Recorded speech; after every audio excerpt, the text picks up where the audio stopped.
Xin chào mừng các bạn đến với PHE Center và mình là Wally.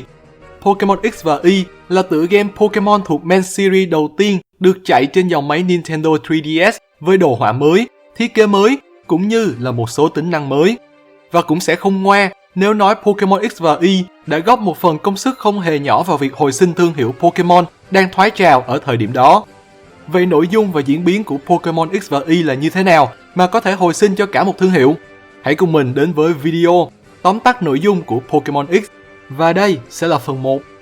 Xin cảm ơn Ather vì đã thực hiện nội dung cho video này. Hy vọng các bạn sẽ cho bọn mình một like và một subscribe nếu thấy thích video. Nào, chuẩn bị chưa? Let's catch them all!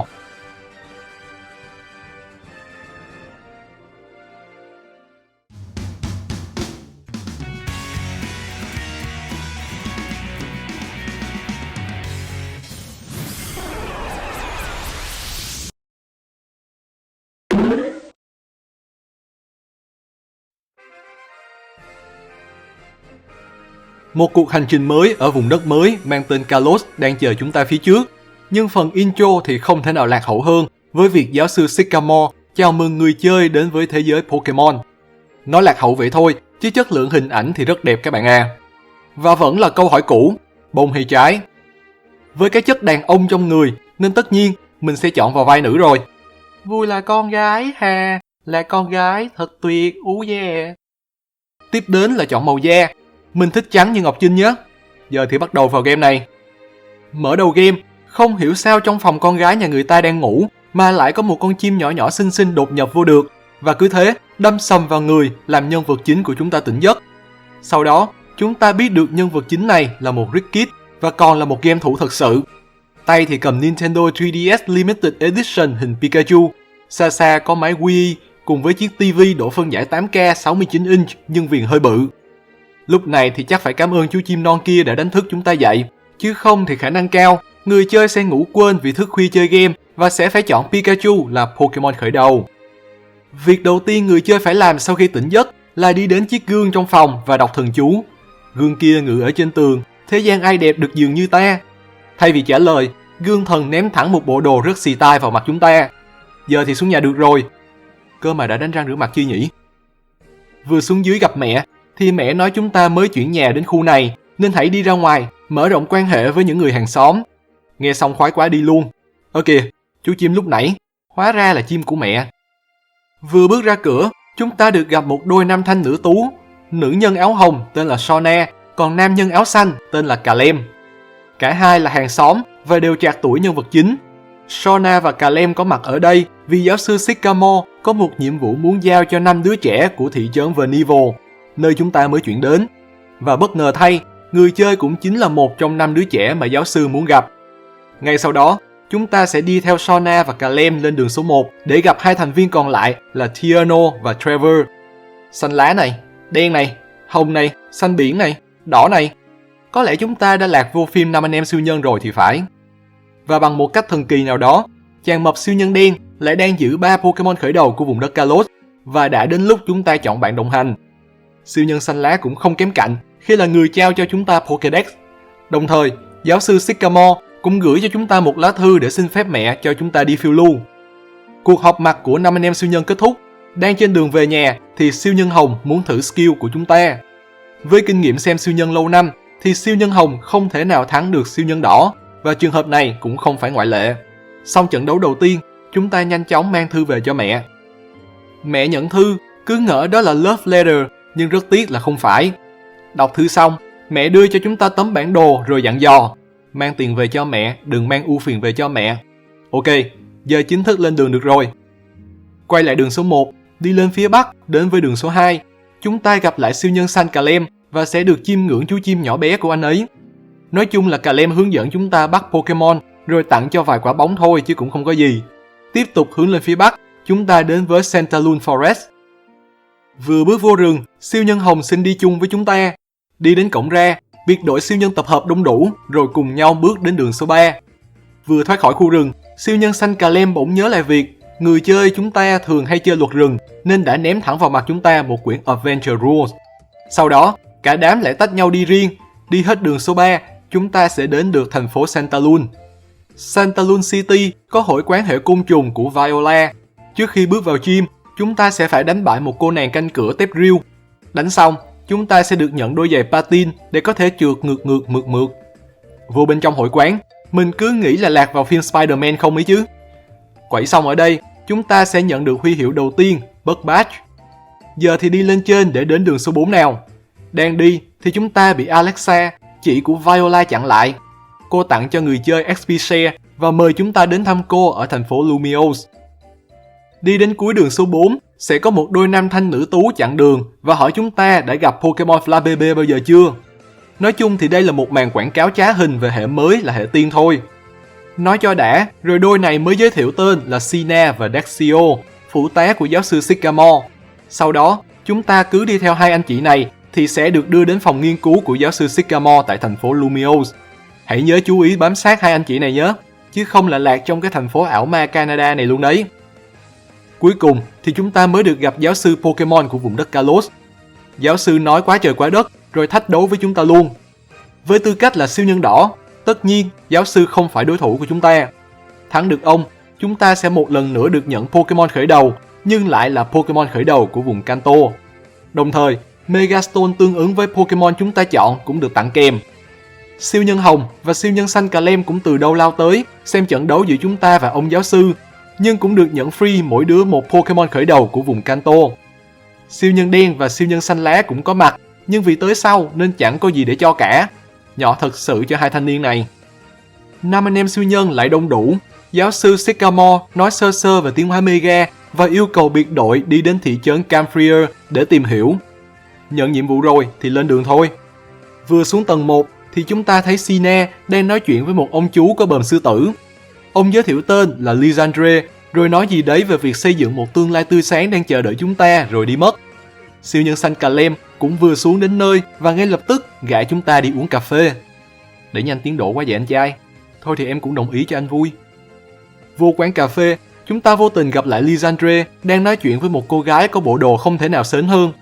Lisandre bỏ đi và cô gái kia tiến lại gần, nói cô cũng là một Pokemon Trainer và hy vọng sẽ có dịp phân tài cao thấp với chúng ta. Vừa dứt câu xong, cô cũng đi luôn. Cuộc nói chuyện vô nghĩa kinh khủng nên ghét quá. Mình nói thẳng đây là Champion Diantha, nhà vô địch của vùng đất Kalos, người mà chắc chắn sau này sẽ bị chúng ta đá khỏi cái ghế đang ngồi. Chưa nuốt xong cơn giận thì Clem bắt đầu lật mặt Lý Hải. Tưởng rủ đi cà phê tỏ tình hay gì, nhưng hóa ra là siêu nhân xanh muốn thi đua với siêu nhân đỏ, xem ai hoàn thành cuộc hành trình nhanh hơn. Ok, giờ chúng ta đã biết rival thật sự của chúng ta là ai rồi đấy.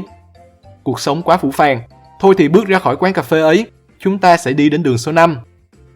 Vừa đến đường số 5, một con Lucario sẽ lao thẳng đến chúng ta. Theo sau là chủ của Pokemon này, Corina, trưởng hội quán thứ 3. Cô nói rằng Lucario nhận thấy một luồng hào quang nào đó phát ra từ chúng ta. Hào quang nhân vật chính siêu nhân đỏ chứ gì nữa. Nhưng Corina vẫn nói chúng ta chưa đủ sức đấu với cô, nên cô và Lucario bỏ đi như một trò đùa. Đi thêm một chút, chúng ta sẽ gặp lại siêu nhân đen và siêu nhân xanh lá. Siêu nhân đen nổi hứng đòi chiến đấu với người chơi và tất nhiên là nhận lại kết quả không có hậu. Đi hết con đường số 5 khá dài này, chúng ta đến được với Camphrier Town. Đi lên phía bắc của thị trấn, chúng ta sẽ vào lâu đài Shabono. Siêu nhân hồng cũng có mặt ở đây. Cả hai nói chuyện với một ông anh trong lâu đài về tiến hóa Mega. Đang nói giữa chừng thì có người chạy vô báo có biến ở đường số 7. Thế là cả hai chị em kéo nhau qua đó nhiều chuyện. Đường số 7 ở ngay phía tây của thị trấn Camphrier. Đến đây thì hóa ra lại là cái vấn đề chúng ta đã gặp từ hồi Gen 1. Đâu ra một ông Snorlax nằm giữa cây cầu rất duyên dáng, chắn hết cả đường đi lối về của người dân. May thay, cung điện Perfume ở đường số 6 ngay sát bên có cây sáo để đánh thức Snorlax, nên chúng ta lại phải lết xác đến đó để lấy. Thật bất ngờ, đã đi làm việc tốt không lấy lương rồi mà muốn vô cung điện đó phải tốn tiền. Rất ức chế, nhưng siêu nhân hồng vẫn phải móc tiền ra mua vé. Còn chúng ta thì vì không một xu dính túi, nên thôi, ông bảo vệ cho vào free luôn. Không biết nên vui hay nên buồn nhỉ? Nhiệm vụ của người chơi trong cung điện này là dí theo bắt lại chú chó của ông chủ cung điện. Tiện thể thì cũng tìm được HM01 ở đây luôn nhé. Xong việc, chúng ta sẽ lên tầng trên của cung điện để ngắm pháo hoa cùng siêu nhân hồng. Và tiếp tục là kinh nghiệm xem phim siêu nhân của mình, thì siêu nhân đỏ và hồng thường hay có những thứ tình cảm đặc biệt gì đó. Liệu đây có phải là cột mốc đánh dấu thứ tình cảm ấy đã chớm nở? Xem pháo hoa xong thì chúng ta được nhận Pokeflute. Tiếp theo đi đâu chắc ai cũng biết. Quay lại đường số 7, đánh thức Snorlax rồi đi tiếp. Người chơi sẽ gặp lại siêu nhân đen và siêu nhân xanh lá để được giới thiệu về Daycare và Battle Chateau. Những thứ vốn không quan trọng trong cốt truyện chính nên lướt qua luôn. Đi thêm chút nữa, siêu nhân xanh Clem xuất hiện. Chúng ta sẽ tham gia vào một trận đấu đôi. Siêu nhân đen và xanh lá một cặp, còn chúng ta với Clem là một cặp. Chim của Clem mãi chưa lớn nhỉ, nhưng cũng đủ dùng để dẹp gọn hai người bạn kia. Xong xuôi thì băng qua Connecting Cave để đến đường số 8. Chúng ta gặp lại cặp đôi trợ lý của giáo sư Sycamore ở đây và họ sẽ nâng cấp Pokédex cho người chơi rồi bỏ đi. Chúng ta sau đó sẽ men theo con đường xuống phía nam để đến với Ambridge Town. Vừa tới nơi thì Clem lại xuất hiện, rủ chúng ta đi xem bảo tàng đập đá. Vô đây chưa đập được miếng đá nào, chúng ta lại phải đi đến Glittering Cave vì nghe đồn là có một vị trợ lý nào đó ở đây biết thông tin gì đó về tiến hóa Mega. Để đến với Glittering Cave thì phải đi qua đường số 9. Đường số 9 sẽ là nơi chúng ta có lần đầu được trải nghiệm cưỡi Rhydon vượt địa hình. Mới đầu cũng thú vị đấy, nhưng không biết có phải vì nhân vật chính nặng quá hay không mà con Rhydon này nó đi chậm kinh khủng. Trên đường đi còn phải gặp rất nhiều Pokemon hoang dã và phải đập đá các kiểu, nên nhắc nhẹ là các bạn phải thật kiên nhẫn ở đoạn đường này nhé. Đi một hồi cũng đến được hang Glittering. Cái hang này nó vừa tối, vừa dài, vừa ngoằn ngoèo như đường vào Team Crush của các bạn vậy.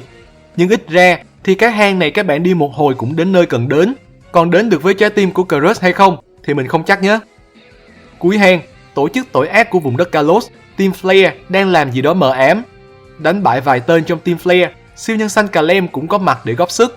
Chúng ta tìm được vị trợ lý kia và được nhận một trong hai loại hóa thạch của vùng đất Kalos. Xong xuôi thì đi ngược lại để về Ambridge Town. Và tất nhiên, người chơi sẽ phải một lần nữa cưỡi con Rhydon kia. Nhớ là phải kiên nhẫn nhé. Về đến thị trấn Ambridge, chúng ta sẽ đi qua thủy cung của thị trấn để đến với đường bờ biển. Cứ men theo con đường này thì sẽ đến được với Silas City. Ghé nhẹ qua cửa hàng xe đạp để hốt một chiếc, rồi đi lên một con đường nhựa. Ở đây, chúng ta sẽ gặp được Gym Leader Grant và anh sẽ cho chúng ta HM04 Strength. Sau đó thì cứ thế tiến đến hội quán hệ đá của anh luôn. Mãi mới được đến Gym, mém tí là quên luôn nhiệm vụ thu thập huy hiệu rồi. Gym này rất kỳ mọi người à.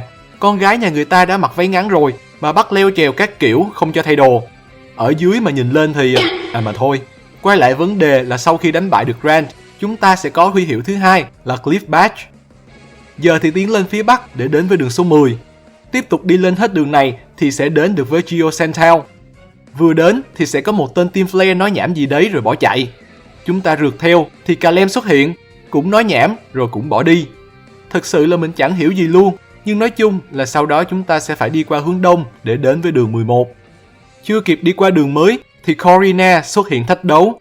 Hai con Lucario đánh cũng cực đấy, nhưng nói chung là người chơi lo được. Đường 11 sẽ dẫn chúng ta đến với Reflection Cave. Hang này thiết kế rất đẹp, có nhiều gương chiếu yêu để mọi người có thể vừa đi vừa ngắm nhìn nhan sắc và nhân phẩm của bản thân. Nhưng nhìn chung là cũng chỉ có vậy, nên cứ thế băng hang đến với thành phố Salua. Mục đích của chúng ta ở đây là đến với Tower of Mastery nằm ở phía bắc thành phố. Trước khi bước vô được tòa tháp này, siêu nhân đen sẽ xuất hiện 2 lần và cho chúng ta Intriguing Stone. Bước vô tháp, chúng ta thấy một bức tượng khổng lồ của Mega Lucario. Chúng ta gặp lại Corina và thầy ông nội, ông nội của Corina, ông Guru. Ông Guru được cho là một chuyên gia về tiến hóa Mega, nên xem ra chúng ta đã đến đúng chỗ. Cả 5 anh em siêu nhân đã tập hợp đông đủ để nghe ông Guru nói về tiến hóa Mega. Cội nguồn của tiến hóa Mega là sự kết hợp giữa trainer và Pokemon của mình, đặc biệt là trong chiến đấu. Như muốn thể hiện sự kết nối mạnh mẽ của mình và Pokemon, siêu nhân xanh Clem lại sung máu đòi chiến với chúng ta. Kết quả thì ai cũng rõ. Corina thấy vậy là chưa đủ. Cô muốn người chơi khiêu chiến hội quán của cô để cô test người chơi lại lần nữa. Muốn gì được nấy, chúng ta đến ngay với hội quán hệ giác đấu của Corina ở Salua City và bán cho cô một rổ hành. Đồng thời lấy luôn cái Rumble Badge, huy hiệu thứ 3 của chúng ta. Tuy nhiên, dù đã thua trận đấu gym, nhưng Corina vẫn rất chày cối, không chịu đưa cho chúng ta Mega Ring. Cô lại bắt chúng ta lên đỉnh tòa tháp Mastery để tái đấu lần nữa. Người chơi chắc cũng bực lắm rồi, nhưng thôi, cố thêm lần nữa để có Mega Ring các bạn à. Lên đỉnh thành công, Corina đã đợi sẵn, cho chúng ta Mega Ring và tặng luôn một em Lucario. Nói vậy cho sang, chứ thực ra thì con Luca này nó tự động đòi theo mình, chứ ai mà cho không dễ vậy. Trận tái đấu bắt đầu và chúng ta có lần đầu tiên tiến hóa Mega cho Lucario vừa được nhận.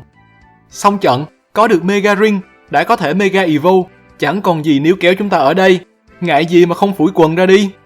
Hướng về phía đông thành phố, chúng ta sẽ đến được với đường số 12. Nhưng khoan, dừng khoảng chừng là 2 giây. Kalem xuất hiện cho chúng ta HM03, Surf. Giờ thì mới qua được đường 12 này. Nói chuyện với một ông anh đứng bên đường, ổng không đủ trình luyện Lapras nên mình xin nhẹ con Lapras để đi thỉnh kinh. Thực chất là để chúng ta có Pokemon vượt biển qua bờ bên kia. Chúng ta sẽ đột nhập vào một trang trại Skido, cướp luôn một con rồi cưỡi chạy băng qua một bãi cỏ để đến với địa phận của thành phố Coumarin. Chị siêu nhân đỏ trong game này được đè đầu cưỡi cổ nhiều Pokemon quá nhỉ?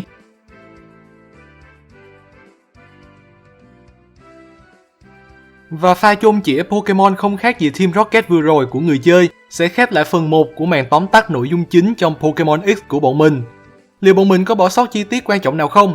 Các bạn đồng ý hay có ý kiến đóng góp cho bọn mình? Hãy cho bọn mình biết ở phần bình luận bên dưới nhé! Đừng quên cho bọn mình một like và một subscribe nếu thấy video hay và thú vị. Cảm ơn các bạn đã xem hết video. Xin chào và hẹn gặp lại trong phần 2. GG everyone!